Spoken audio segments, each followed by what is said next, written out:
Le classeur de la Manus lui apprit que le groupe fut créé en 13021 avant Jésus-Christ et évolua au long des années. Le terme utilisé avec celui de Manus était simul.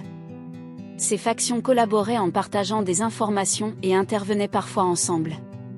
La simule fut créée grâce à Maloktar, un démon rouge, et Lage, un ange.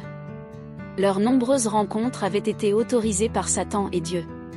Cet événement était illustré par une peinture d'inspiration Renaissance, représentant une poignée de main dans une clairière.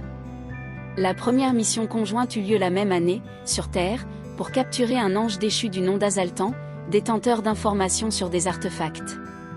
Une autre peinture illustrait cette scène, montrant Azaltan maîtrisé dans une grotte par 2 anges et 2 démons, dont Maloktar et Lage.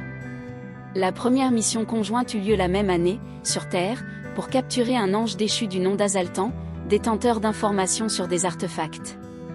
Une autre peinture illustrait cette scène, montrant Azaltan maîtrisé dans une grotte par 2 anges et 2 démons, dont Maloktar et Lage. La première intervention de grande envergure quant à elle eut lieu en 12076 avant Jésus-Christ. Elle opposa les forces démoniaques et angéliques à une armée d'anges déchus qui tentaient d'envahir le domaine des démons.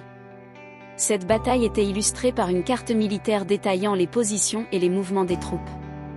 Par la suite, elfes, nains et humains rejoignirent progressivement la Manus. Les humains représentaient un cas particulier en raison du nombre de leurs dirigeants. C'est à cette période que Simul devint Manus. Certains membres de ces groupes ont rejoint les anges déchus ou les démons déchus pour diverses raisons leur étant propres. Certains elfes avaient rejoint les anges déchus, ils ne sont actuellement plus que quelques centaines. Pour les nains, ils sont encore moins à être encore avec les démons déchus. Les humains sont les seuls à être dans les 2 groupes malgré l'extrémiste des démons déchus contre eux. Les elfes entrèrent en 6789 avant Jésus-Christ grâce à leurs anciens chefs Tergra et Hera. Cette entrée dans l'Alliance fait suite à leur sauvetage grâce à Raguel un ange et de ses troupes contre des démons déchus. Ce sauvetage fut décrit par un tableau montrant l'arrivée de Raguel venant du ciel fonçant vers des démons déchus attaquant des elfes. Les nains entrèrent en 3345 avant Jésus-Christ par l'accord des Mines suite à de très nombreuses négociations entre leur ancien chef Thorn, l'ange Magoal, la démone Partaz et l'elfe Fée. Cet accord est démontré via une gravure regroupant toutes ces personnes autour d'une table dans une mine. Ils quittèrent la Manus suite à la guerre du Blizzard en l'an 3333 avant Jésus-Christ suite à la mort de plus de 30% de leur peuple. Le seul descriptif visuel de ce changement est la gravure précédente brisée.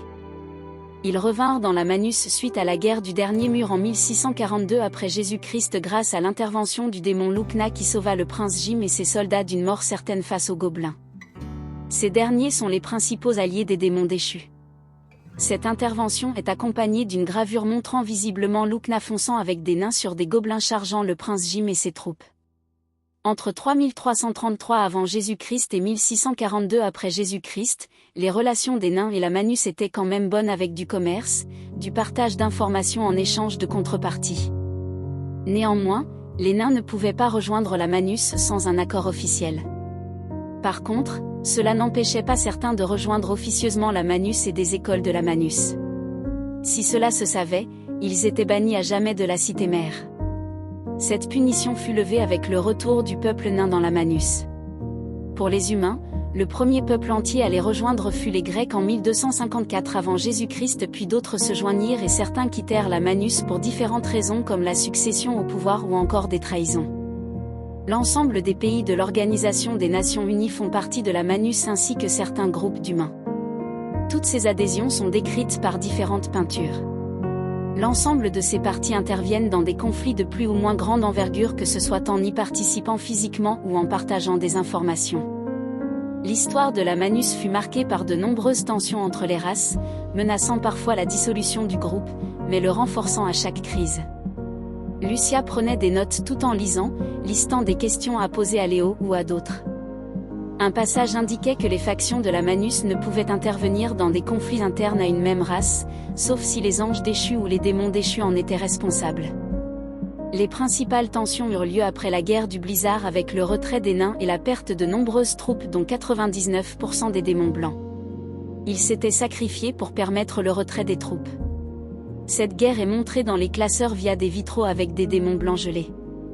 Actuellement, une tension mineure persistait, notamment sur la question d'une intégration complète des humains à la Manus et de l'éventuelle révélation de leur existence au grand public.